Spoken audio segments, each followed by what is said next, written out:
Good morning to all my dear students of class 4. Today I am here to teach you the subject social study. Social study का chapter number 13 last video में हमने read किया था part 1. Chapter 13 है हमारा.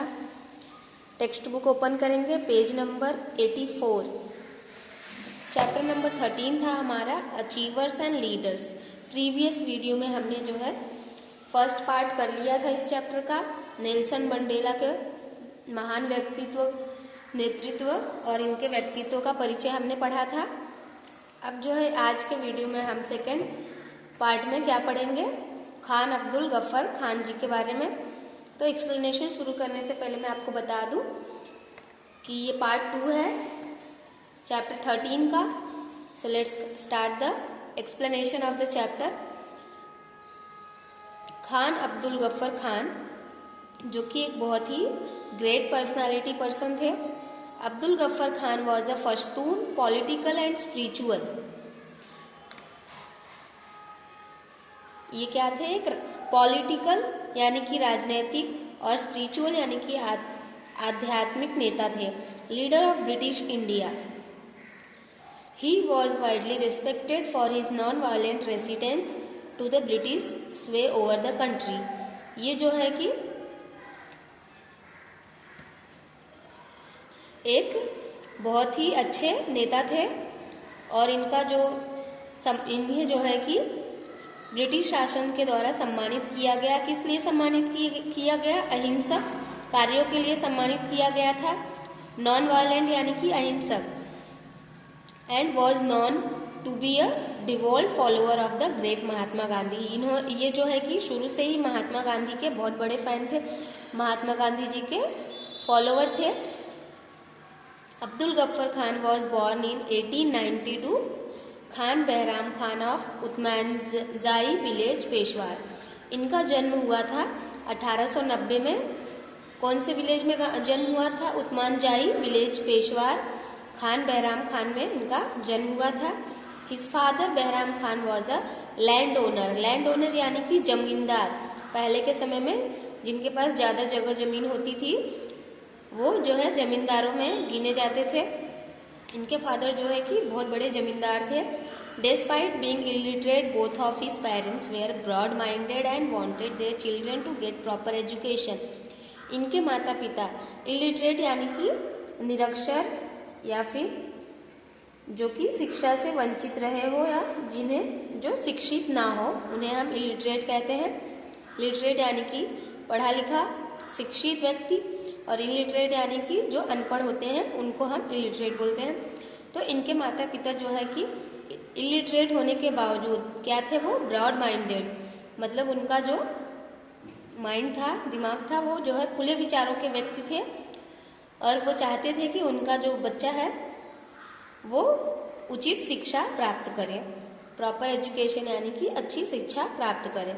Letter यानी कि बाद में Abdul Ghaffar Khan, Khan Abdul Ghaffar Khan realized the need of the hour and opened school for children and women. तो अब्दुल गफ्फर खान को इस बात का एहसास हुआ कि उन्हें समय की कीमत को ध्यान रखते हुए स्कूल्स ओपन करने चाहिए. किसके लिए? बच्चों के लिए और महिलाओं के लिए. For this Abdul was gelled and brutally treated. और इस कार्य को करने के बाद उन्हें क्या हो गई? जेल हो गई. और जेल में उनके साथ कैसा व्यवहार किया गया? ब्रूटली यानी कि क्रूर व्यवहार किया गया.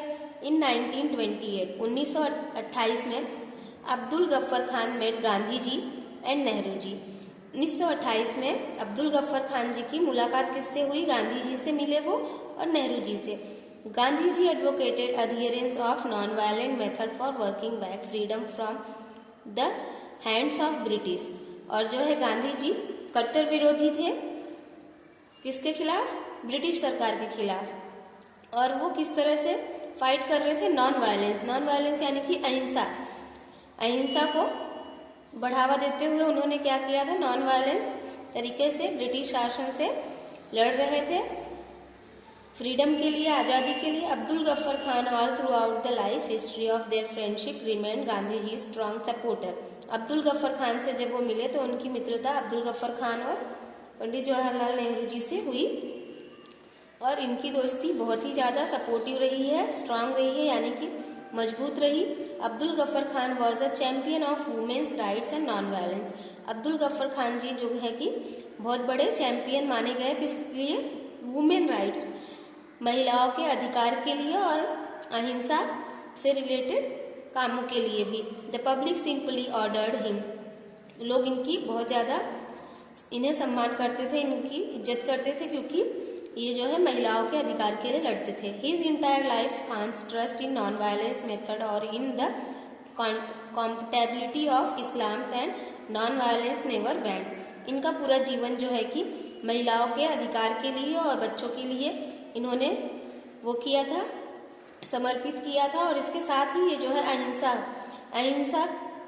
के तरीके से जो है देश को आज़ाद करना चाहते थे, और साथ ही इन्होंने कुछ अहिंसा से रिलेटेड संगठनों में हिस्सा भी लिया था, जिसके खिलाफ भी जो है मुस्लिम धर्म के कुछ लोग इन्हें निंदा की नजरों से देखते थे। So strong was his kinship with Gandhi ji that in India that he was often referred to as the frontier Gandhi. इनकी और गांधी जी की जो मित्रता थी उसकी वजह से इन्हें फ्रंटियर गांधी जी भी कहा जाता था। While there were some पुश्तन who wanted to stay united with India, कुछ इस्लाम धर्म के जो लोग थे, मुस्लिम धर्म के जो लोग थे, वो लोग क्या करते थे? वो इन्हें अपना विरोधी मानते थे, क्रिएशन ऑफ पाकिस्तान। और जो कि और कुछ मुस्लिम जो है इनकी मेहनत को देखते हुए इंडिया से बिल्कुल भी अलग नहीं होना चाहते थे, और कुछ मुसलमान जो है इनकी वजह से क्या थे? इनके अगेंस्ट थे। Abdul Ghaffar Khan however vehemently opposed the partition of India. As such, he was often seen as anti-Muslim by some people.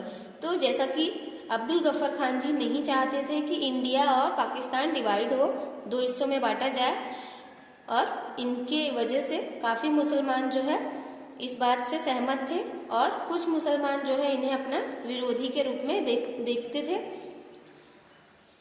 Next है Sarojini Naidu.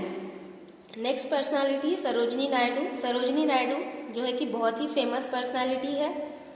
Sarojini Naidu was the first Indian women to become the president of the Indian National Congress and the first women to become the governor of state in India.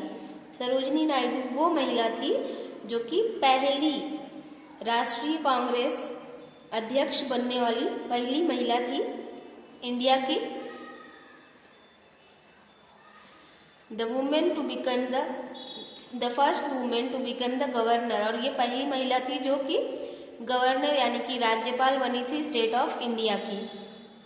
She was truly one of the gems of the 20th century India. ये जो है पहली महिला थी पूरे India की जो कि कांग्रेस अध्यक्ष बनी थी, राष्ट्रीय कांग्रेस अध्यक्ष भी बनी थी, और साथ ही साथ राज्यपाल भी बनी थी, गवर्नर भी बनी थी। She was known by the sobriquet the nightingale of India. इन्हें जो है नाइट एंगल ऑफ इंडिया भी के नाम से भी सम्मानित किया गया था, और ये नाम जो है इनके लिए बहुत ही ज़्यादा प्रसिद्ध हुआ था।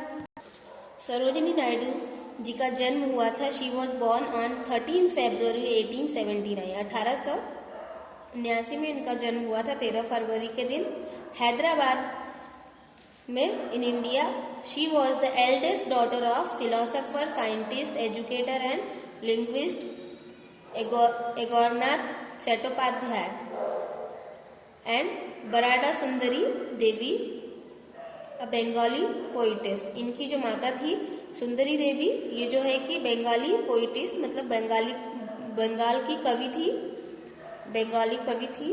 और इनके जो फादर थे अघोरनाथ चट्टोपाध्याय, ये बहुत ही अच्छे फिलोसोफर और वैज्ञानिक होने के साथ साथ एक एजुकेटर यानी कि शिक्षित भी थे, महान व्यक्तित्व थे।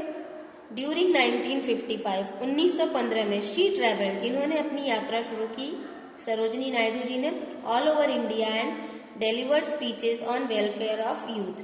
और इन्होंने अपना भाषण जो है, स्पीच यानी कि भाषण, पूरे इंडिया में फैलाया, पूरे इंडिया में घूम घूम के यात्रा के जरिए इन्होंने अपने शब्दों को लोगों के सामने रखा। यूथ जनरेशन को dignity of labour, women's emancipation and nationalism. इन्होंने महिलाओं के अधिकार के लिए और जो है कि मजदूरों के लिए जो स्पीच डिलीवर किया। In 1916, she took up the cause of the indigo workers of Champaran in the western district of Bihar. 1916 में इन्होंने क्या किया कि चंपारण डिस्ट्रिक्ट के लोगों के लिए, बिहार के चंपारण डिस्ट्रिक्ट के लिए जो वर्कर्स थे, एम्प्लॉयज थे, वहाँ के काम करने वाले लोग, उनके लिए आवाज उठाई और उसके चलते इन्हें जो है कि ब्रिटिश गवर्नमेंट ने सजा भी दी। In March 1990 the British government pass the Rowlatt Act. British government ने रॉलेट एक्ट पास किया in which the possession of seditious document was deemed illegal. और इस चीज के चलते कि सारे डॉक्यूमेंट्स को क्या माना गया, इलीगल, गैर कानूनी तरीका से माना गया। Mahatma Gandhi organise the non cooperation movement to protest and Naidu was the first to join the movement. तो उसके चलते महात्मा गांधी ने एक आंदोलन, नॉन कॉर्पोरेशन आंदोलन, मूवमेंट, प्रोटेस्ट किया, जिसमें कि पहली महिला सरोजनी नायडू थी जिन्होंने ज्वाइन किया। Beside Sarojini Naidu also activated campaign for the Montagu Chelmsford reforms. फिर उसके बाद आगे चलकर सरोजनी नायडू ने भी कुछ कैंपेन्स जो है ऑर्गेनाइज किए, जिसमें कि Khilafat issue, the Sabarmati pact, the Satyagraha pledge and the civil disobedience movement. ये सारे मूवमेंट्स इंक्लूडेड थे इन जनवरी 1924। जनवरी 1924 में she was one of the 2 delegates of the Indian National Congress party to attend the East African India Congress. 1924 में इन्हें जो है कि सजा हो गई। She presided over the annual session of India National Congress at Kanpur. और इन्हें जो है नेशनल कांग्रेस के रूप में कानपुर में चुना गया। She played a leading role during the civil disobedience movement. She was jailed। और सिविल डिसोबीडियंस मूवमेंट के चलते इन्हें जो है कि जेल हो गई, along with Gandhi ji and other leaders. इनके साथ ही गांधी जी और अदर्स लीडर के साथ में सरोजनी नायडू भी जेल गई। इन 1942 Sarojini Naidu was arrested during the quite India. और फिर जब क्वाइट इंडिया मूवमेंट हुआ तभी भी सरोजनी नायडू जी को जेल हुई। He was jail for 21 months. 21 महीनों की जेल हुई थी इनको। किसके साथ? गांधी जी के साथ।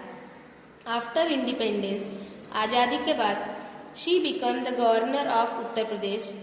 आज़ादी के बाद ये जो है कि पहली महिला राज्यपाल बनी पूरे उत्तर प्रदेश की। She was India's first women governor. She died in office on March 2, 1949। इनकी मृत्यु कब हुई? ये पहली महिला गवर्नर बनी थी और इनकी मृत्यु ऑफिस में हुई इनके ऑन मार्च 2, 1949। 2 मार्च 1949 में इनकी जो है मृत्यु हो गई सरोजनी नायडू जी की। आज के लिए इतना ही हम करेंगे इस वीडियो में। होमी जहांगीर बाबा के बारे में हम नेक्स्ट वीडियो में रीड करेंगे। 2 पैराग्राफ मैंने पढ़ाया है 2 महान व्यक्तित्व के बारे में, अब्दुल गफ्फर खान जी के बारे में और सरोजनी नायडू जी के बारे में इस वीडियो में हमने किया है। और इसके पहले के फर्स्ट वीडियो पार्ट 1 में हमने किया था नेल्सन मंडेला जी के बारे में। तो हम तीनों भी महान व्यक्तित्व के बारे में अच्छे से घर पे आपका होमवर्क है कि आप अच्छे से तीनों भी रीडिंग करेंगे, तीनों पर्सनालिटीज के बारे में, ये आपका होमवर्क है। और इसके आगे का हम 2 लेफ्ट है, होमी जहांगीर बाबा एंड विक्रम अम्बालाल साराभाई, ये हम नेक्स्ट वीडियो में करेंगे पार्ट 3 में। Okay, thank you for the today's class. Have a great day children.